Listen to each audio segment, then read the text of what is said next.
الحمد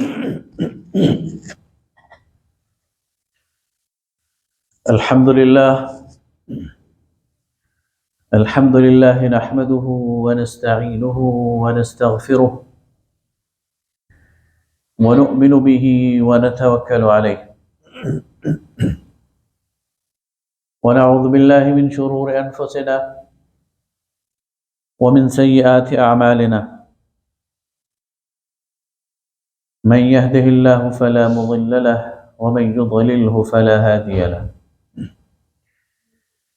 ونشهد أن لا إله إلا الله وحده لا شريك له ونشهد أن محمدا عبده ورسوله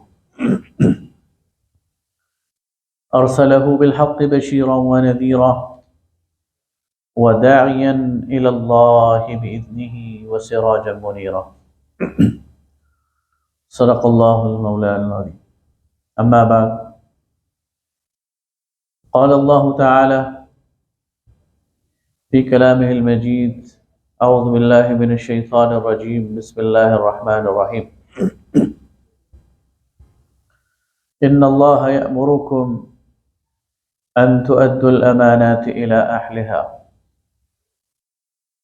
وإذا حكمتم بين الناس أن تحكموا بالعدل إن الله نعم ما يعظكم به. وقال رسول الله صلى الله عليه وسلم: إذا وسد الأمر إلى غير أهله فانتظر الساعة. صدق الله المولانا العظيم وصدق رسول النبي الكريم. انتہائی محترم بزرگوں، بھائیوں اور دوستوں، جمعہ کی آج کی نشست میں اور آج کے اس خطبے میں نے آپ کے سامنے قرآن پاک کی ایک آیت تلاوت کی ہے اور نبی کریم صلی اللہ علیہ وسلم کا ایک ارشاد اور اس کا ایک مختصر سا حصہ بیان کیا۔ اسلام ایک مکمل نظام زندگی ہے، اور جہاں وہ ہماری انفرادی زندگی میں ہماری تربیت کرتا ہے، ہمیں اعلیٰ اخلاق سکھاتا ہے، ہمارے اندر بندگی کی بہترین صفات پیدا کرتا ہے، ہمارے عقیدے کو صاف ستھرا اور شفاف بناتا ہے، وہیں پر اسلام ہمیں اجتماعی معاملات میں بھی بہت عمدہ اور شاندار اصول فراہم کرتا ہے، اور ان اصولوں پر عمل کر کے ہم اپنے تمدن کو، ہم اپنے معاشرے کو بہت خوبصورت اور بہت ترقی یافتہ بنا سکتے ہیں۔ میں نے جو آپ کے سامنے آیت پڑھی، اس میں ایک عجیب انداز اختیار کیا اللہ تعالیٰ۔ دیکھیے، آپ کسی کو دو طرح سے بات پہنچا سکتے ہیں۔ آپ کسی کو حکم دے سکتے ہیں کہ ایسا کرو، اور آپ کسی کو مشورہ دے سکتے ہیں، نصیحت کر سکتے ہیں۔ اللہ رب العالمین نے اس آیت میں دونوں انداز اختیار کیے۔ بات شروع کی ان اللہ یامرکم، اللہ تمہیں حکم دیتا، اور بات ختم کی ان اللہ نعم ما یعظکم بہ، اللہ تمہیں عمدہ نصیحت کرتا، مشورہ دیتا۔ ایسے حکم سمجھتے ہو تو حکم سمجھو، اسے نصیحت سمجھتے ہو تو نصیحت سمجھو، اسے مشورہ سمجھتے ہو تو مشورہ سمجھو، لیکن ہے تمہارے فائدے کی بات۔ اور دو باتیں کہیں، اپنے معاشرے کی تعمیر چاہتے ہو، ترقی چاہتے ہو، سکون چاہتے ہو، امن چاہتے ہو، فساد روکنا چاہتے ہو، تو دو کام کرو۔ پہلا کام کیا؟ ان تؤدوا الامانات الى اہلها، امانت اہل کے سپرد کرو. اور دوسری بات وَإِذَا حَكَمْتُمْ بَيْنَ النَّاسِ أَن تَحْكُمُوا بِالْعَدْلِ، جب لوگوں کے درمیان فیصلہ کرو تو عدل سے کرو. یہ دو اوصاف تمہارے اندر آ جائیں تمہارا معاشرہ ترقی کرے گا مادی لحاظ سے، اور یہ دو اوصاف نہ ہو تو تم فلاح نہیں پا سکتے، ترقی نہیں کر سکتے، اور گھاٹے کا سودا ہے. اب یہ بڑی بلیغ بات ہے اور اس پر میں آگے چل کر بات بھی کروں گا، اسے مزید کھولوں گا. لیکن اس سے پہلے میں اصل میں چونکہ ہم مادی لوگ ہیں نا، دنیاوی فائدے کو دیکھتے ہیں، نظر آنے والی چیز ہمیں بھاتی ہے، تو وہیں سے بات شروع کرتا ہوں. اس وقت جو متمدن دنیا ہے، ڈیولپڈ کنٹریز جنہیں ہم کہتے ہیں، ترقی یافتہ ممالک، یہاں سے جو بھی جاتا ہے واپس آ کر بڑی تعریف کرتا ہے، بڑا متاثر ہوتا ہے، آ کر ہمیں بتاتا ہے یار وہاں تو روڈیں ایسی ہیں جیسے شیشہ، وہاں صفائی کا اتنا اعلیٰ نظام ہے کہ کوڑا کرکٹ نظر ہی نہیں آتا، وہاں ریل ایسی زبردست ہے کہ 1 منٹ بھی لیٹ نہیں ہوتی، وہاں لوگوں کو دیکھو تو قطار بنائے کھڑے ہوئے ہیں، وہاں بیسک فیسلٹیز، سیوک فیسلٹیز اتنی زبردست ہیں کہ گھر سے 10 قدم چلو تو اسکول ہے، گھر سے 20 قدم چلو تو ہسپتال ہے، ہسپتال میں جاؤ تو ڈاکٹر اور نرسیں وارے نیارے جاتی ہیں. گویا ایک بہت خوبصورت نقشہ ہمارے سامنے رکھتا ہے، اور پھر ہم سوچتے ہیں کہ یار ہم کس جہنم میں رہ رہے ہیں، ہمارے ہاں تو نہ اسکول ہے نہ ہسپتال ہے، ہمارے ہاں تو نہ تعلیمی ادارے ہیں، ہمارے ہاں جو روڈ ہیں، جو سڑکیں ہیں، ان کا تو حال ہی کوئی نہیں. ہمارے ہاں تو کچرا پھینکنے کے لیے کسی کو دقت اور پریشانی ہی نہیں ہے، اس لیے کہ ہر جگہ کچرا کنڈی بنی ہوئی ہے، گھر سے نکلو کچرا اٹھاؤ باہر پھینک دو، کوئی پریشانی کی بات نہیں. تو پھر ہمیں بالکل ایک دوسری دنیا میں یہاں آ کر لینڈ کرتے ہیں، اور پھر سمجھ آتی ہے کہ یار یہ کیا ہے، مسئلہ کیا ہے. تو دنیاوی طور پر میں آپ کو یہ بتاؤں کہ اس کی وجہ یہ ہے کہ انہوں نے ان 2 اصولوں پر عمل کیا،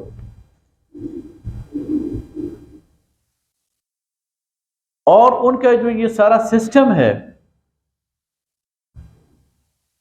وہ اس کی ایک اور وجہ بھی ہے، اور وہ ہے وہاں کا لوکل باڈیز، وہاں کے بلدیات، وہاں کے آپ دیکھ لیں کہ لنڈن کا جو میئر ہے اس کی جو پاورز ہیں وہ پرائم منسٹر اس کو چیلنج نہیں کر سکتا. پیرس کا جو میئر ہوتا ہے وہ ایک بڑی چیز ہوتی ہے، وہاں کے جو بلدیات کے نمائندے ہوتے ہیں ان کے پاس پورے اختیارات ہوتے ہیں. ایک مضبوط لوکل باڈی سسٹم کے نتیجے میں انہوں نے یہ ترقی کی.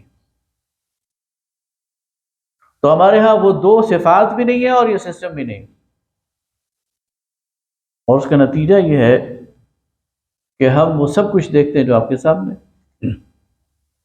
اور ایک افراتفری ہے، ایک ہیجان کی کیفیت ہے. سسٹم لیس معاشرہ اگر کوئی ہے تو ہمارا. لہذا اس کا حل کیا ہے؟ کیا یہ ہماری قسمت ہے کہ ہم نے بس ایسے ہی رہنا ہے، ہمیں ایسا ہی یہ ملک ملا ہے اور اس ویسے ہی لے کے چلنا ہے؟ اب دیکھیں نا، یعنی ایک مستقل ٹینشن ہے جس میں یہ قوم زندگی گزار رہی ہے. آج کے نوجوان وہ تو شاید سمجھیں کہ آج کے یہ مسئلہ ہے، لیکن آج سے 50 سال پہلے کے اخبارات اٹھا کے دیکھ لیں تو اخبار میں سرخی کیا نظر آئے گی؟ مہنگائی ہو گئی ہے. اخبار میں سرخی کیا نظر آئے گی؟ لا قانونیت ہے، چوری ہے، ڈاکہ ہے۔ اخبار میں سرخی کیا نظر آئے گی؟ سیوریج سسٹم خراب ہے، سڑکیں ٹوٹی ہوئی ہیں، آٹا نہیں مل رہا، بجلی کی لوڈ شیڈنگ ہے۔ 50 سال پہلے بھی یہی مثال تھا، آج بھی یہی مثال۔ مستقل ایک ٹینشن کی کیفیت میں یہ ساری قوم زندگی گزار رہی ہے، اور انسان سوچتا ہے اللہ اس سے نکلنے کا کوئی راستہ ہے؟ کیا ہم بھی کبھی کوئی سکھ کا سانس لے سکتے ہیں؟ کیا ہم بھی اس زندگی کو انجوائے کر سکتے ہیں؟ کیا اللہ نے ہمارے لیے بھی کوئی اچھے دن رکھے ہیں؟ تو میرے بھائیوں، گلہ اللہ سے نہیں بنتا، گلہ تو ہمارا اپنا ہے۔ اس لیے کہ اللہ نے تو 1400 سال پہلے ہمیں زندگی گزارنے کے لیے یہ اصول دے دیے تھے، آپ برت کے دیکھیں۔ پھر فائدہ نہ ہو تو اللہ سے گلہ کیجئے گا کہ اللہ تیرے حکم پر ہم نے عمل کیا، تو نے جو پیرامیٹرز دیے تھے اس کے مطابق زندگی گزاری، لیکن کچھ بن نہیں رہا۔ لیکن مجھے یقین ہے پھر گلہ نہیں ہوگا، بلکہ قرآن پاک کے الفاظ میں فَلَنُحْيِيَنَّهُ حَيَاةً طَيِّبَةً، ہم تمہیں پاکیزہ زندگی دیں گے، انجوائبل لائف دیں گے، انجوائبل۔ اللہ نے یہ زندگی لطف پر لطف بنائی ہے۔ اسلام خشک دین نہیں ہے، رہبانیت والا دین نہیں ہے۔ اللہ کے رسول صلی اللہ علیہ وسلم نے اور قرآن نے ہمیں دعا سکھائی، ربنا آتنا فی الدنیا حسنہ وفی الآخرۃ حسنہ وقنا عذاب النار۔ دونوں جگہ کیا حسنہ، دونوں جگہ کی بھلائی، دونوں جگہ کا لطف، دونوں جگہ کا سکون، وہ اللہ تعالیٰ نے ہمارے لیے لکھا ہے، لیکن حاصل تو ہم نے کرنا ہے۔ تو کیا دو چیزیں بتائیں؟ فرمایا ان اللہ یأمرکم ان تؤدوا الامانات الی اہلها۔ پہلی بات تو یہ ہے کہ امانت کو اہل کے سپرد کرو۔ یہ امانت یہ کیا چیز ہے؟ یہ امانت، یہ اس کا کانسیپٹ بہت بڑا ہے۔ آپ کسی کو مشورہ دیتے ہیں تو یہ مشورہ امانت ہے۔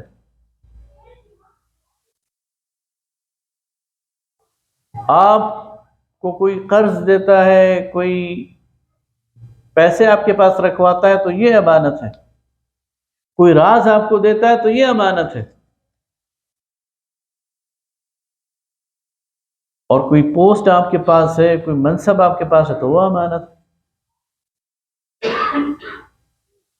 آپ کسی جگہ کے ایڈمنسٹریٹر ہیں تو آپ کے پاس وہ سارے وسائل، وہ سارے اختیارات امانت ہیں۔ آپ کسی کی جگہ کے کونسلر ہیں، ایم پی اے ہیں، ایم این اے ہیں تو یہ امانت ہے۔ آپ کسی چھوٹے خطے کے بڑے کے حکمران ہیں تو یہ امانت ہے۔ آپ کے پاس آپ کا گھر ہے، آپ کا کنبہ ہے، آپ کا گھرانہ ہے، یہ امانت ہے۔ آپ کو اللہ تعالیٰ نے زندگی دی ہے، یہ زندگی امانت ہے۔ اللہ تعالیٰ نے آپ کو یہ بصیرت دی ہے، آپ کو یہ قوا دیے ہیں، یہ صلاحیتیں دی ہیں، یہ امانت ہے۔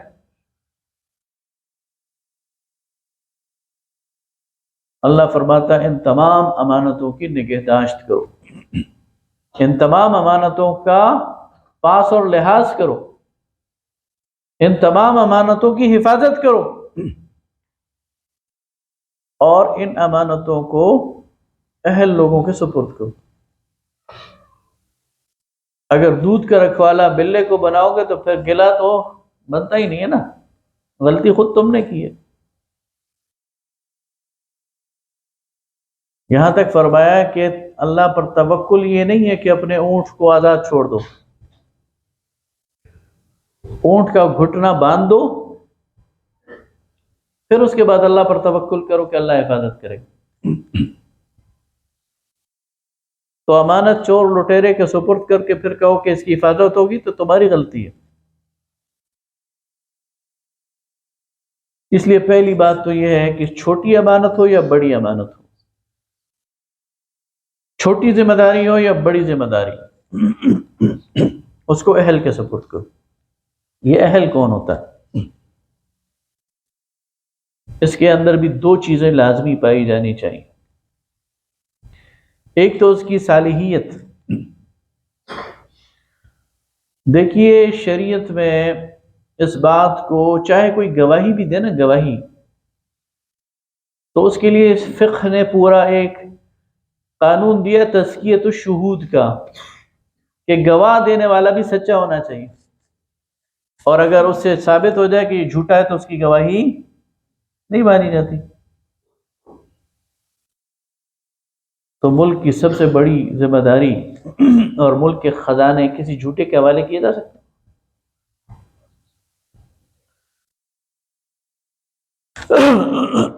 اسی طرح صالحیت میں اس کا تقوی بھی آ جاتا ہے، اس کا علم بھی آ جاتا ہے، اس کا اللہ سے خوف بھی آ جاتا ہے، اور یہ ساری چیزیں نظر آنے والی ہیں. اس کا اخلاق بھی آ جاتا ہے، اس کا کردار بھی آ جاتا ہے، اس کا لین دین بھی آ جاتا ہے. اچھا، ایک عام آدمی، یہ کنفیوژن بھی دور کر لیجئے کہ لوگ کہتے ہیں نجی زندگی ہے، پرائیویٹ زندگی ہے، وہ جانے، اس کا خدا جانے. ایک عام آدمی کے لیے یہ بات ٹھیک ہے. ایک عام آدمی کا گھر کے اندر جو معاملہ ہے وہ اس کا اور اس کے خدا کا ہے. ایک عام آدمی کے ذاتی کردار کا جو معاملہ ہے وہ اس کا اور اس کے خدا کا ہے. لیکن جو کسی منصب پر آ جائے تو پھر وہ خدا کے ساتھ ساتھ عوام کو بھی جواب دے. پھر وہ صرف خدا کا معاملہ نہیں، پھر وہ جواب دہ ہے لوگوں کے سامنے. اور اگر کسی کے ذہن میں شک پیدا ہو جاتا ہے، کسی کے ذہن میں سوال پیدا ہو جاتا ہے، تو وہ پابند ہے کہ وہ شک کو دور کرے اور سوال کا جواب دے. وہ بہت مشہور واقعہ ہے، ہم بار بار بیان کرتے ہیں. اسے کیا نکلتا ہے، کیا نتیجہ نکلتا ہے؟ کہ حضرت عمر رضی اللہ تعالیٰ عنہ خطبے کے لیے کھڑے ہوئے تو ایک شخص کھڑا ہو گیا. حضرت عمر نے کہا اسمعوا واطیعوا، میری بات سنو اور اطاعت کرو. اس نے کہا نہ سنیں گے نہ اطاعت کریں گے. حضرت عمر نے پوچھا خیریت، وجہ؟ اس نے کہا کہ بیت المال میں جو کپڑا آیا تھا تو سب میں ایک ایک چادر تقسیم ہوئی، لیکن آپ کا قد کاٹ اتنا ہے کہ ایک چادر میں آپ کا کرتا تو نہیں بنتا، تو یہ کرتا آپ نے کہاں سے بنا لیا؟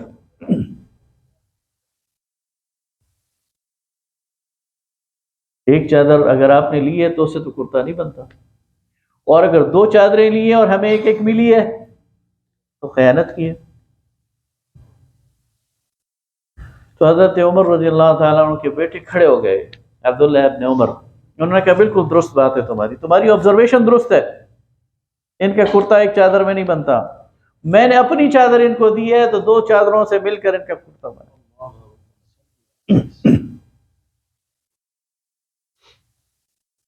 اتنی اسٹرکٹ آبزرویشن، اتنی کڑی نظر،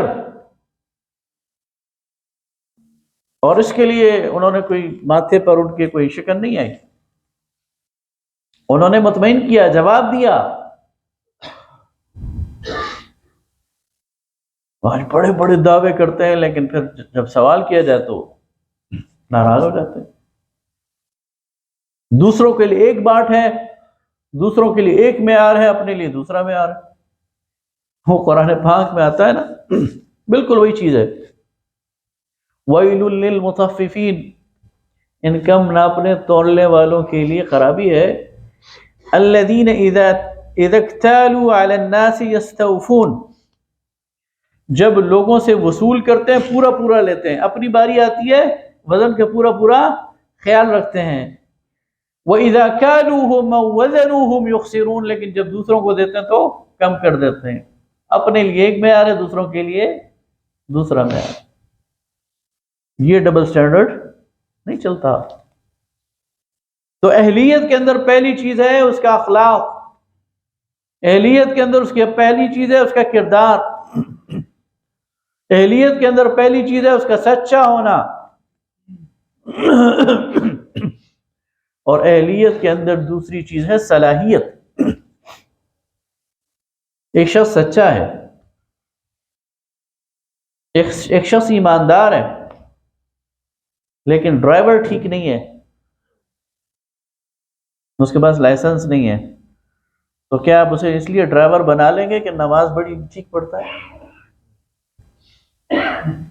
آپ نہیں بنائیں گے، آپ کہیں گے بھائی گاڑی چلانی آتی ہے کہ نہیں؟ تو اگر ہم ڈرائیور رکھتے ہوئے اس کے کردار کو بھی دیکھتے ہیں اور اس کی صلاحیت کو بھی دیکھتے ہیں، اس کے تجربے کو بھی دیکھتے ہیں، تو آج کی ریاست یہ جو اسٹیٹ کرافٹ ہے تو پورا آرٹ ہے، فن ہے، بغیر تجربے کے اٹھا کے کسی کو بھی بٹھا دو، بغیر صلاحیت کے کسی کے بھی حوالے کر دو،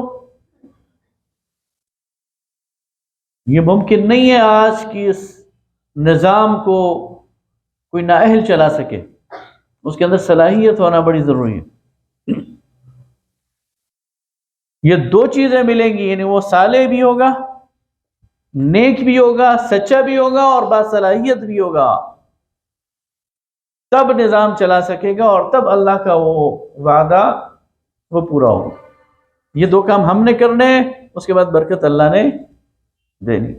ہم یہ دو کام نہ کریں، یہ دو چیزیں نہ دیکھیں اور پھر کہ حالات ٹھیک ہو جائیں، حالات ٹھیک نہیں ہوں۔ اور دوسری بات کہ وَإِذَا حَكَمْتُمْ بَيْنَ النَّاسِ أَن تَحْكُمُوا بِالْعَدْلِ، جب تم لوگوں کے درمیان فیصلہ کرو تو عدل اور انصاف سے فیصلہ کرو۔ اگر آپ نے کسی معاشرے کی کوئی کل سیدھی کرنی ہو نا، آپ کہیں یار یہ بھی خراب ہے، یہ بھی خراب ہے، سارا کچھ کولیپس ہو گیا ہے، نظام تعلیم خراب ہے، ذرائع ابلاغ خراب ہے، معیشت معاشرت خراب ہے، تجارت خراب ہے، ہر چیز خراب ہے، تو شروع کہاں سے کریں گے؟ کون سی ڈوری پہلے پکڑیں گے؟ تو وہ ہے عدل اور انصاف، ابتدا وہاں سے کریں گے تو اصلاح کا کام شروع ہو جائے گا۔ آج آپ دیکھیں ہمارا یہ سارا سسٹم کولیپس ہے، ہمارا عدلیہ کا، وکیل سے لے کر جج تک اور ریڈر سے لے کر اور محرر سے لے کر اور منشی تک خود بتاتے ہیں راستہ، اتنی رشوت دو گے تو اتنی جلدی کام ہوگا۔ ایک چھوٹا سا کیس کسی کا لگ جائے نا تو پیشیوں پہ پیشیاں، پیشیوں پہ پیشیاں، بندے کی 14 طبق روشن ہو جاتے ہیں، اور دن دہاڑے جھوٹ بولتے ہیں، جھوٹی گواہیاں دیتے ہیں۔ سچی بات کرو، وکیل کہتا ہے سچی بات کرو گے کیس ختم نہیں ہوگا، جھوٹ بولو گے تو کیس ختم ہو جائے گا۔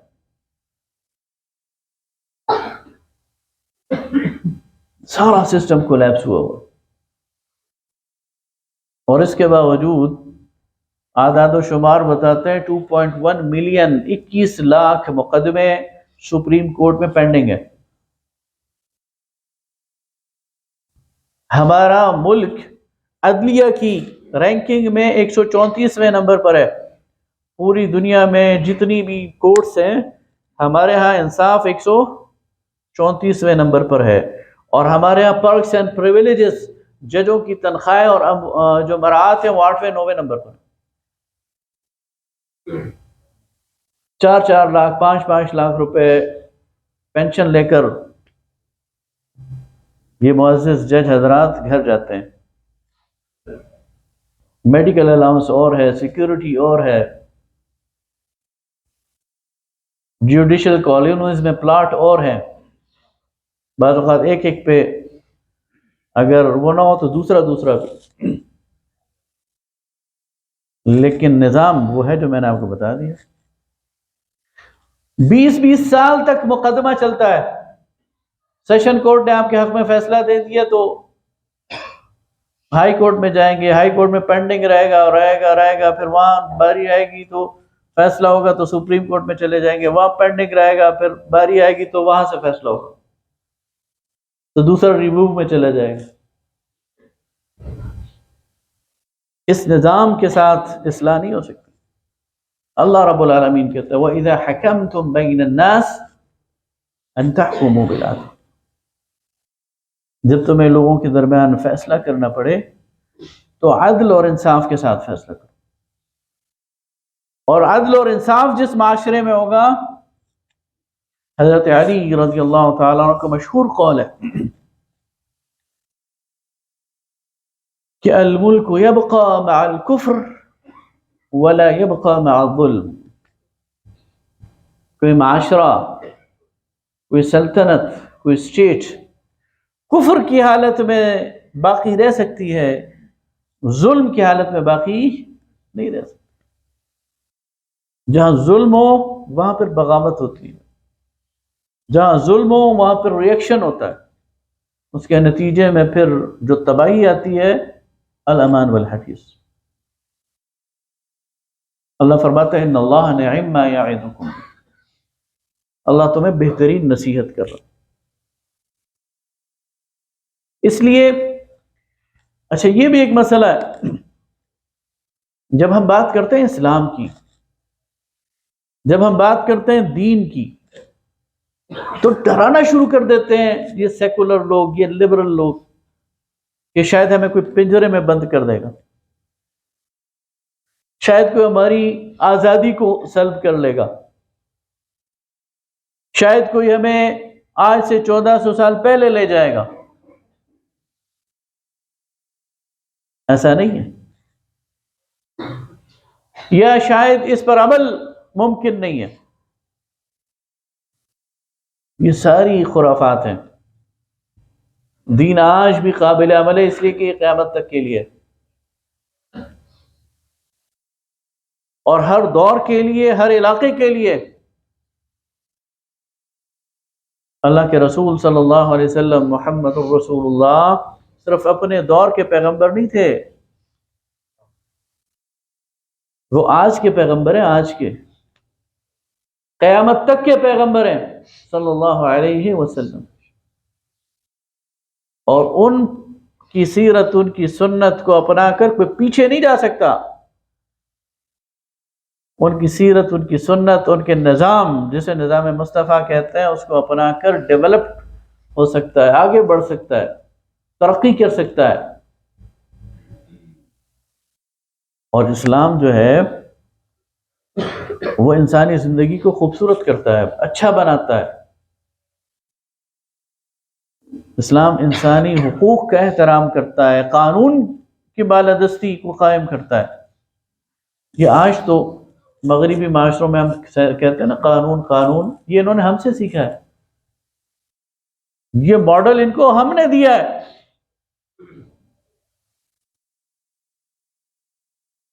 حضرت عمر رضی اللہ تعالیٰ عنہ کے دور میں مصر کا گورنر تھا، اس کے بیٹے نے گھوڑ دوڑ میں حصہ لیا، ہارس رائڈنگ میں، اور اس کے ساتھ باقی لوگوں نے بھی. یہ بیٹا ہار گیا گورنر کا، اور کوئی کسان کے بیٹا جیت گیا.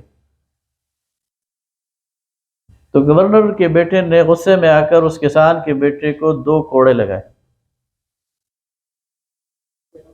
اپنی پاور اور اپنی طاقت کے زوم میں.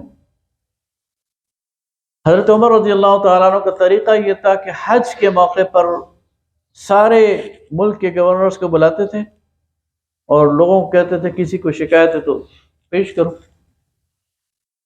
حج کے موقع پر آپ نے اعلان کیا تو وہ کسان کا بیٹا کھڑا ہو گیا.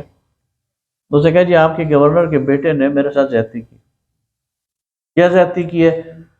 میرے اور اس کے درمیان گھوڑ کی ریس تھی، گھوڑے کی، میں جیت گیا، یہ ہار گیا، اس سے مجھے 2 کوڑے لگے. آپ نے تحقیق کی، بات ٹھیک نکلا. تو آپ نے کوڑا دیا اس کسان کے بیٹے کو اور کہا اس نے تمہیں 2 کوڑے مارے ہیں، 2 ہی تم نے مارنے، تیسرا نہیں مارنا، تیسری مارو گے تو زیادتی کرو گے. اور اس وقت ایک آپ کا جملہ تاریخ نے ریکارڈ کیا. آپ نے فرمایا وَلَدَتْهُمْ أُمَّهَاتُهُمْ أَحْرَارًا فَكَيْفَ اسْتَعْبَدْتُمُوهُمْ. ان کو ان کی ماؤں نے آزاد جنا ہے، تم کون ہوتے ہو انہیں غلام بنانے والے؟ یہ تمہارے غلام نہیں ہیں، تمہیں گورنری دی ہے تو سید القوم خادمہم، تم ان کے خادم ہو، ان کے سر پر مسلط نہیں ہو، ان کے آقا اور حکمران نہیں بن گئے۔ اسلام تو ایسا نظام ہے، ایسے نظام میں کوئی کسی کے سر پہ مسلط ہو سکتا ہے، کوئی کسی پہ ظلم کر سکتا ہے، کوئی کسی کا حق غصب کر سکتا ہے؟ لیکن ہم اس نظام سے پتہ نہیں کیوں بت کے ہوئے، اس کے قریب کیوں نہیں آتے، اور دائیں بائیں کا ہر تجربہ کر لیا ہم نے۔ میں تو کبھی کبھی جب سورہ نوح کی وہ آیتیں پڑھتا ہوں تو مجھے اپنے اوپر شرم آتی ہے، سچی بات ہے۔ قوم پہ کیا شرم کرے بندے، اپنے اوپر شرم۔ حضرت نوح اپنی قوم سے گلہ کرتے ہیں، پہلے تو استغفار کی دعوت دیتے ہیں، فَقُلْتُ اسْتَغْفِرُوا رَبَّكُمْ إِنَّهُ كَانَ غَفَّارًا، میں نے اپنی قوم سے کہا کہ بخشش چاہو اللہ سے، وہ بخشنے والا۔ يُرْسِلِ السَّمَاءَ عَلَيْكُمْ مِدْرَارًا، آسمان سے تم پر بارش برسائے گا۔ اس کے در پر آ جاؤ، استغفار کرو تو کیا ہوگا؟ آسمان سے بارش برسائے گا۔ وَيُمْدِدْكُمْ بِأَمْوَالٍ وَبَنِينَ، اور تمہاری مدد کرے گا تمہیں مال دے کر اور بیٹے دے کر۔ وَيَجْعَلْ لَكُمْ جَنَّاتٍ وَيَجْعَلْ لَكُمْ أَنْهَارًا، تمہارے لیے باغات اگائے گا، تمہارے لیے نہریں جاری کر دے گا۔ اللہ کے پاس آ جاؤ، نافرمانی چھوڑ دو، کیا کرے گا؟ بارشیں برسائے گا۔ کیا کرے گا؟ مال دے گا۔ کیا کرے گا؟ اولاد دے گا۔ کیا کرے گا؟ زراعت اچھی کر دے گا۔ کیا کرے گا؟ نہریں جاری کر دے گا۔ اگلی بات جو ہے جس کو پڑھ کر شرم آتی ہے وہ کیا ہے؟ مَا لَكُمْ لَا تَرْجُونَ لِلَّهِ وَقَارًا، تمہیں کیا ہو گیا ہے؟ تمہیں اللہ سے کوئی اچھی امید نہیں ہے؟ تم پر کوئی مشکل آتی ہے امریکہ کی طرف بھاگ جاتے ہو، تمہیں مشکل آتی ہے چین کی طرف بھاگ جاتے ہو، تمہیں مشکل آتی ہے کسی اور دنیاوی سہارے کو ڈھونڈتے ہو، اللہ کی طرف آؤ۔ چین، جاپان، امریکہ تمہیں ڈیفالٹ سے نہیں بچا سکتے، اللہ تمہیں بچا سکتا ہے۔ لیکن اللہ کی طرف تمہیں آتے نہیں ہو، اللہ کو تم نے خزانوں کا مالک نہیں سمجھا، اللہ کو تم نے علی کل شیء قدیر نہیں سمجھا، اللہ پر تمہارا ایمان اور توکل نہیں ہے۔ اگر ہوتا تو تم در در کی ٹھوکریں نہ کھاتے، ذلیل نہ ہوتے، رسوا نہ ہوتے، بھکاری نہ بنتے۔ کوئی کہتا ہے میں کپڑے بیچ کر مجھے آٹا دینا پڑتا تو دیتا، کوئی کچھ اور کہتا ہے بھائی تمہیں یہ ذلت اور یہ رسوائی اس کا سامنا نہ کرنا پڑتا اگر اللہ کے بندے بن جاتے۔ اس لیے میرے بھائیوں، بزرگوں اور دوستوں، ایک ہی پیغام ہے، آئیے اجتماعی طور پر اللہ سے استغفار کریں، آئیے اجتماعی طور پر اللہ سے توبہ کریں، اللہ کی طرف رجوع کریں، اللہ کی طرف آئیں، اور دل میں ذوق اور شوق پیدا کریں کہ اس ملک کو اللہ کے دین کا گہوارہ بنانا ہے۔ اگر اخلاص کے ساتھ ہم اس طرف آئیں گے، اللہ رب العالمین تائید آئے گی، نصرت آئے گی۔ یہ ڈوبتی کشتی بچ سکتی ہے، اور نہ صرف بچ سکتی ہے، منزل تک پہنچ سکتی ہے، ترقی کر سکتی ہے، عروج پا سکتی ہے۔ مجھے یقین ہے الحمدللہ اللہ کی تائید اور نصرت پر شک اور شبہ نہیں ہے، اپنے اخلاص پر شک ہے، شبہ، اپنے عمل پر شک ہے، شبہ، اپنے نفاق پہ شک ہے، شبہ۔ اس نفاق سے نکل آئیں، اس تناقض سے نکل آئیں، اس دو رنگی سے نکل آئیں، اللہ کی نافرمانی سے نکل آئیں۔ سودی نظام جہاں چل رہا ہو وہاں اللہ کی رحمت آ سکتی؟ یا ایھا الذین آمنوا اتقوا اللہ، اے ایمان والو اللہ کا تقوی اختیار کرو، اللہ سے ڈرو۔ وَذَرُوا مَا بَقِيَ مِنَ الرِّبَا، اور جو سودی کاروبار تم نے شروع کر رکھے ہیں انہیں چھوڑ دو۔ فَإِن لَّمْ تَفْعَلُوا، اگر ایسا نہیں کرو گے، فَأْذَنُوا بِحَرْبٍ مِّنَ اللَّهِ وَرَسُولِهِ، تو اللہ اور اس کے رسول کے خلاف اعلان جنگ سمجھو۔ تو جس معاشرے میں اللہ اور اس کے رسول کے خلاف اعلان جنگ ہو، وہاں اللہ کی رحمت کیا کرے گی؟ ہماری عدالتیں سپورٹ کرتی ہیں سود کو، ہمارا نظام سپورٹ کرتا ہے سود کو، اور کہتے ہیں اس کے بغیر نظام نہیں چلتا۔ اس کے ساتھ ترقی نہیں آئے گی، اس کے ساتھ اللہ کی رحمت نہیں آئے گی، اس کے ساتھ معاملات حل نہیں ہوں۔ اس لیے میرے بھائیوں، بزرگوں اور دوستوں، ایک دفعہ پھر وہی بات کرتا ہوں کہ ہم اپنی اجتماعی زندگی میں اللہ کے ان احکامات کو مان لیں جس کے بارے میں اللہ تعالیٰ نے سورہ نساء میں فرمایا ان اللہ یأمرکم ان تؤدوا الامانات الی اہلها۔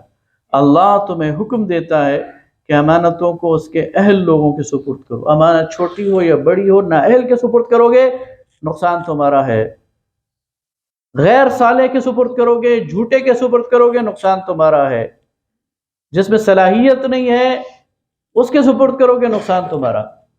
وَإِذَا حَكَمْتُم بَيْنَ النَّاسِ أَن تَحْكُمُوا بِالْعَدْلِ، اور جب لوگوں کے درمیان فیصلہ کرو تو عدل اور انصاف سے کرو۔ یہ دو کام تم کرو، امانت کو اہل کے سپرد کرو اور عدل اور انصاف سے فیصلے کرو۔ تمہیں ترقی دینا، تمہیں عروج دینا، تمہیں دنیا کی زندگی کو انجوائے کرانا، یہ میرا کام۔ تو کیوں نہ اس راستے پہ چلا جائے، اور کیوں نہ ایسا نظام لایا جائے جو ان تقاضوں کو پورا کرے۔ اقول قولی ھذا واستغفر اللہ لی ولکم ولسائر المسلمین۔